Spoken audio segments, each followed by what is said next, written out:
మన సాంప్రదాయం మగువ చీర కట్టులోనే ఉంటుంది. చేనేత వస్త్రం తయారు చేయటం అనేది ఒక గొప్ప కళ.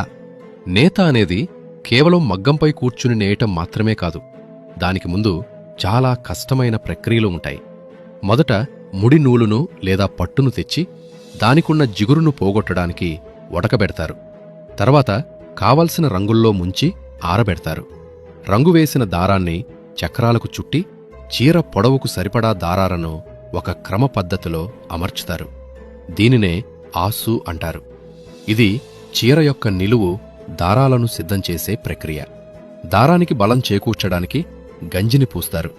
దీనివల్ల నేసేటప్పుడు దారాలు తెగిపోకుండా ఉంటాయి. సిద్ధం చేసిన దారాలను మగ్గానికున్న చిన్న రంధ్రాల గుండా జాగ్రత్తగా ఎక్కిస్తారు. ఒక్కో దారాన్ని అమర్చడానికి చాలా ఏకాగ్రత అవసరం. మగ్గంపై కూర్చుని నేతగాడు తన చేతులతో మడకను అటూ ఇటూ విసురుతూ కాళ్లతో పెడల్స్ తొక్కుతూ అడ్డదారాలను నిలువు దారాల మధ్యలోకి పంపిస్తారు. ఇలా ఒక్కో పోగు అల్లుకుంటూ వస్త్రం తయారవుతుంది.